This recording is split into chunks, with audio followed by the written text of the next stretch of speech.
And I welcome you back to the Debrinick channel. Today we are talking about California. Wow almighty. California and the Colorado Rockies. Oh wow. That's all I can say. Big time rains, big time snows coming to the Colorado River, coming to California. Wow, this is going to get interesting. We are going to dissect the whole thing, and we're going to get right into it right now. We're going to start off at the 6 hour. You can see there's snow in the Colorado River here. This is good news. They need as much as they can possibly get. I talked about this in the past. I talked about the possibility of all the snow that happened in '83 caused big time flooding in late spring in the Colorado River. So this could possibly be a game changer coming to the Colorado River, coming to California. If this forecast holds true, this is going to be very, very interesting. I hinted at it on my last Lake Oroville update, and now things are changing. So we are at the 6 hours here. You can see we start to scoot along. This starts to scoot out 12 hours, 18 hours, not a whole lot. It doesn't really get active for the next 4 or 5 days, but beyond that, things are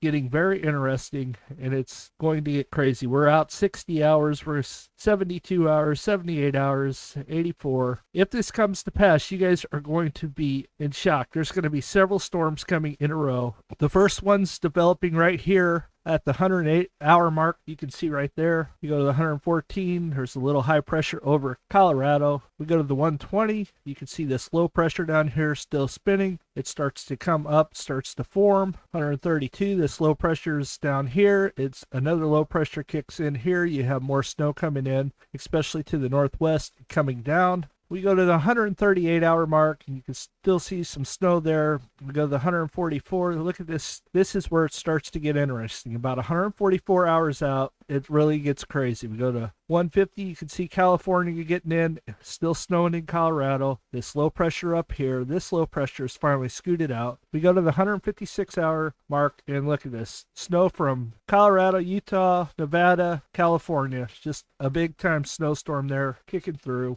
We go out. This low pressure is just now over Utah, scooting towards Colorado. We go to the 168. You can see that it's still kicking in. It's still raining in California. We go to the 174. Look at all this snow in Colorado and Utah. This is going to end. Look at up here. This is generally dry area. So you got the Dakotas here, both north and south. You got Nebraska here getting in on the situation. Minnesota, western Minnesota, you're getting in on the situation. And Montana as well. So you have a lot of precipitation from the west coast all the way up basically to Minnesota. Not to mention you have this low, massive low right through the central United States that's kicking up all this precipitation in the Midwest, including Illinois, Indiana, and Ohio. We're at 174 hours out. We go to the 180 mark. This is only about halfway through. Here comes some more rain. We go to the 186, more rain, snow in the Sierras. This is finally starting to wind down. The Colorado's still getting a little bit of snow, but not a lot. This thing's a massive monster though, 990 millibars. It's just incredible. Look at this. It's like over here that's just coming in on the coast. That's 1,000. This is like 10 degrees, and it's going to be very windy, probably blizzard conditions up here in Minnesota. If this really comes to pass, that's what we're looking at there. Not that I'm covering that, but this will definitely help with the Mississippi River situation going on, because this feeds the Missouri and the Mississippi River as well. So come spring, if you have a nice snowpack, that'll be good. We go to the 192, and you can see it's still snowing in California. We go to 198, rain and snow still in California. Go to the 204, still a lot of rain and snow there. We go to the 210, you can see that there's still rain and snow in California. We go to the 216, still rain and snow in California. Go to the 222, still rain, still snow in California. This is crazy. We go to the 228, rain and snow still in California. We go to the 234. Here comes the low pressure, finally kicking through. 1003 millibars. It's not the most impressive low pressure, but it's still kicking up a lot of precipitation in California. We go to the next one. The 240, you can see that it's still raining and snowing in California, and it's starting to spill into Nevada. So South Lake Tahoe and all that, that'll be good. We go to the 246, and it's still raining and snowing in California. I told you, this really gets dicey. Now this thing's kicked down to 1,001. Pressure's starting to drop a little bit. It's still raining. It's starting to move. It's moving into Nevada. It's snowing really well in Nevada now. Starting to kick up, starting to move out. We are at the 264 mark, and it's still raining and snowing. Now it's in Colorado, and it's rain and slash snow. We're at 997 millibars. This thing starts to deepen again. Now it's just a snow event in Colorado, and we continue to move out. 282. Here's a weak high pressure kicks in. As you can see, it's kind of blurry. But look at this wall of water heading back towards California here in a minute. We're at 294, 300. Here comes some more rain and snow for California. 306. So we're getting closer to the 16-day mark. More rain, more snow in California. Look at this right here.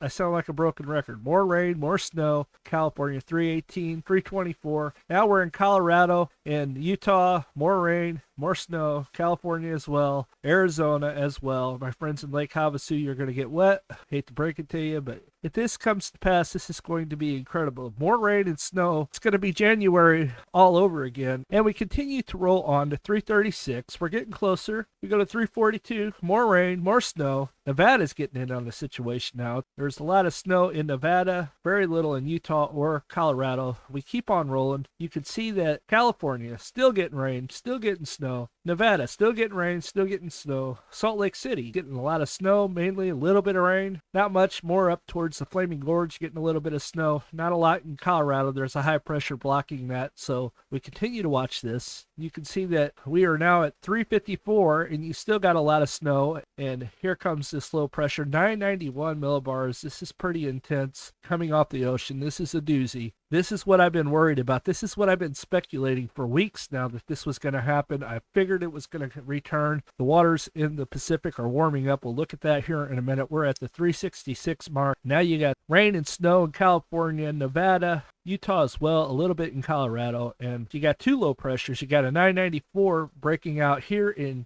Nevada and Utah as well, and it spills over. We're getting close to the end here. We got two more frames to get through, and it's starting to die down a little bit. It's still raining here in California a little bit of snow. Utah as well. The last frame here, you can see it starts to break up a little bit, but now it's snowing in Colorado, Utah as well. So really good news, really scary news. We don't know the dynamics of this. We don't know how much precipitation will actually fall. This is all speculation, so keep that in mind. But I knew it was going to come. I just didn't know when it was going to come. Everything indicates that it will come because the temperatures in the ocean are really warm. Let's go check it out right now. We'll go over to windy.com and see what's going on. You can see that the jet stream's starting to push down. This is your current jet stream. It's pushing down, but it's funneling up. Eventually that's going to break through and it's going to hit California. You got part of it going this way, the other part, this high pressure kicking through like it normally does. This is just the air temperature. This is not the sea temperature, just so you guys are aware. You can see this cold front moving through. You can watch this as it starts to shift. You can see this low pressure start to build right here. Here's the low pressure that's going to hit California towards the end of this run. Now let's go over to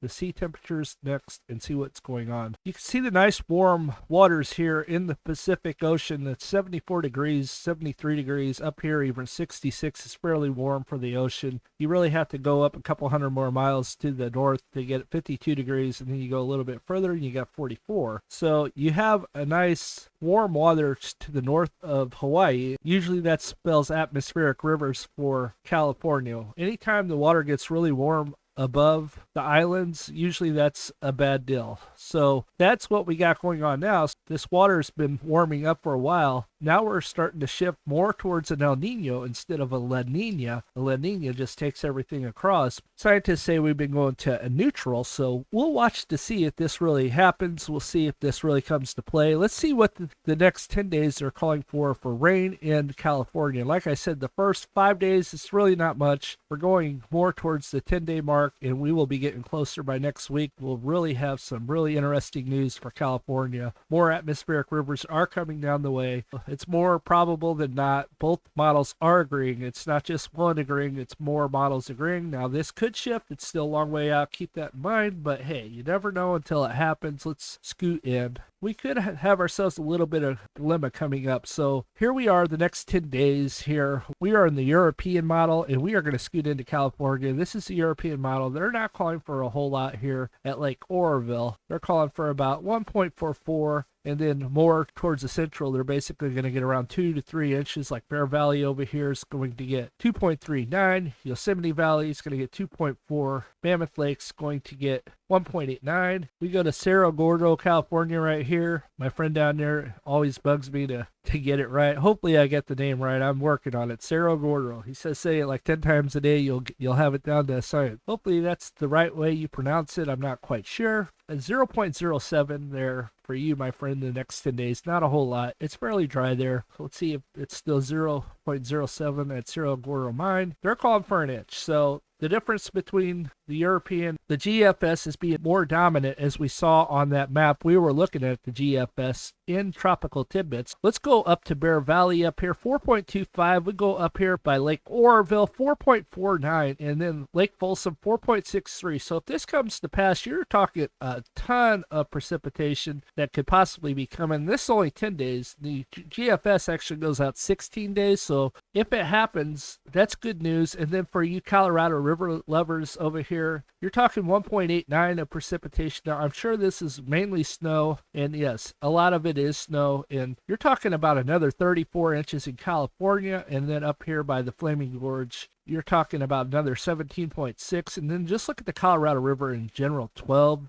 inches. So this is fantastic news. We really need this to come for the Colorado, if anything else, and hopefully we get some good spring storms as well with a nice monsoon season thrown in for good measure, and we could have that lake back up 50 foot, hopefully. Maybe more would be great, but we're being optimistic. We will see. Time will tell. We all need to cross our fingers and pray to the good man upstairs that this comes to pass, and let's continue to roll. They're talking Yosemite Valley could possibly get 44 inches, Bear Valley 43 inches, East Quincy 46 inches, and now we get to go check out the water levels and see what's going on there next. We're going to roll out to the graphs at Lake Oroville. Here we are at Lake Oroville, and we will be looking at the levels 2021, 2022, and today's level is 821.98 feet MSL. Your current meters are 250.39, just for reference. I'm no longer going to do the inflows in meters or the outflows. I will do the level. It's 250.39 for your meters, and we will continue to roll on as we roll out. Your inflows have slowed down a lot. They're currently 5,301, and this is right here. You can see that this is your inflows, and we will continue to roll. If your outflows have been on a roller coaster, you're currently at 460 CFS. The very last thing I have for you is we will check out the water levels here for several lakes real quick. You can see that Lake Trinity's finally come up to 32%. Lake Shasta's 58%. Lake Oroville 69%. New Bollard's is 82%. Folsom's at 53%. Lake Camage is at 67%. San Luis is at 72%. Kachuma's at 100%, which is great. So you get the gist. We are really moving towards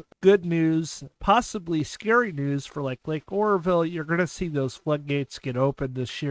There's no doubt in my mind. And with that being said, there was a news article that just came out that said that Gavin Newsom's wanting to save 300,000 acre feet this year in the reservoirs to not release down to the salmon, and boy, environmentalists are losing their ever-loving mind. They say that California is being too conservative with their water and blah, blah, blah, and I don't know. What's your guys' take on it? My take is you guys been in a severe drought. I kind of have to side with Gavin Newsom, even though I really don't like to get into politics. Really not a fan of Gavin Newsom's, just so we're clear, but he does get a point. You guys can't just let water flow out into the ocean, but at the same time, these environmentalists are like, hey, you know, this is ridiculous. You're going to save all this water. You're going to kill our fish and blah, blah, blah. What's your thought on it? That's all I have for tonight. You guys have a blessed day, and we will see you back soon. If this storms continue to come, we will be talking about it. God bless. Take care.